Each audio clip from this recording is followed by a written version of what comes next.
SprintCarUnlimited.com, coming to you from 141 Speedway, Rayce Rudeen Foundation Race, and we're here with Travis Arenz, the winner tonight over High Limit. Travis, it just became official. They teched your car. Yep. Everything's good. Yep. You got a mob of people around. What's this feeling like?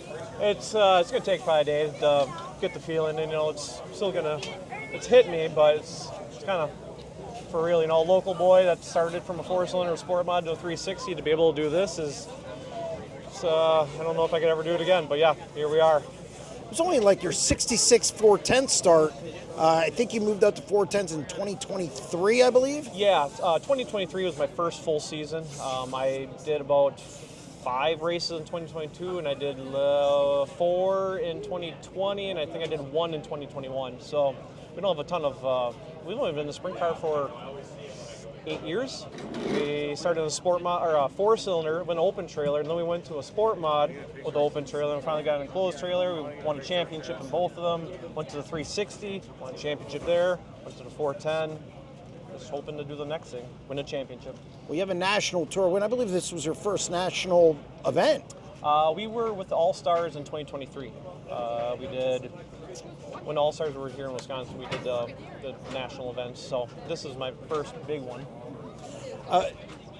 Has this sunk in yet? No, in the sense of, I mean, not only that, Wisconsin guys, 3 of them in the top 5. Obviously, you were the best one. Yep. I mean, jump in the lake. Just this moment, what's this feel like? Just standing around here, so many people, look, signing stuff.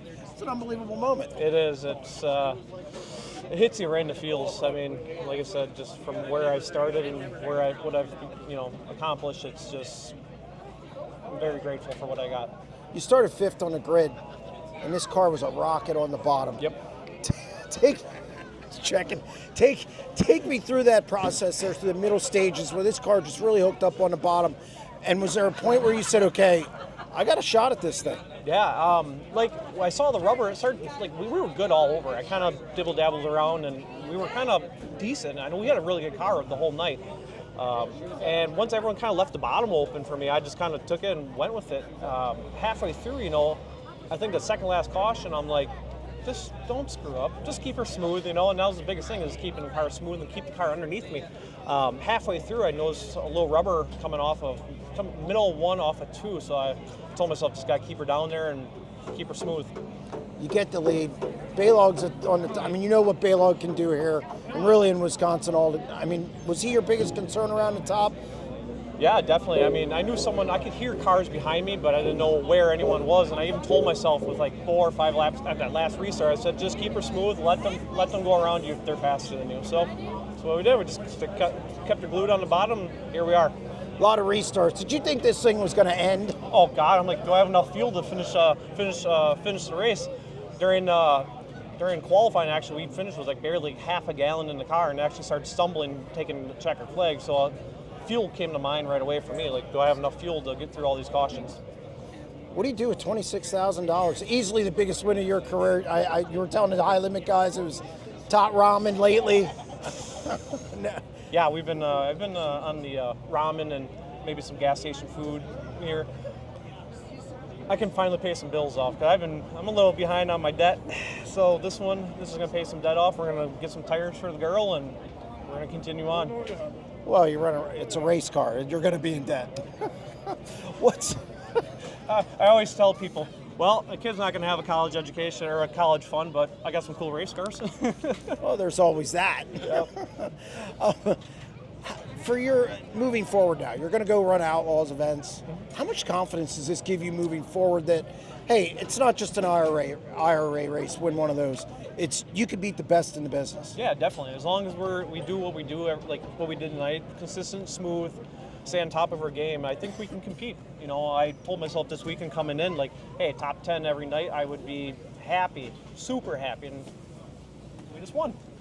I mean, qualifying's even good in some of these fields. Yeah, we needed a good pill tonight.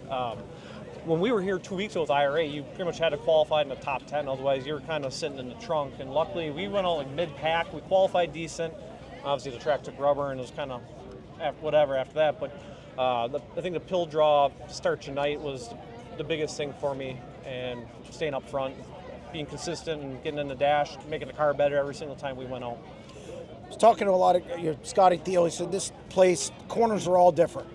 How much of an advantage maybe do you have kind of having a lot of laps around this place? I do think having the most laps here is an advantage to an extent. Obviously, they're all in different types of cars. Heck, one of them was a front-wheel drive car. But, knowing I used to be able to roll the bottom so well in the sport mod, and I just kind of knew if do the same thing in a sprint car, we'll be fast, So here we are. An encore this week with the World of Outlaws, maybe? Oh, that would be cool. That would be called dreams come true. Congratulations on the win. Enjoy it. You got a lot of people to talk to. I know my phone's going to be freaking. I probably won't even get through all my messages tonight. So that's never a bad thing. Thank you very much and congratulations. Thank you very much. Appreciate it.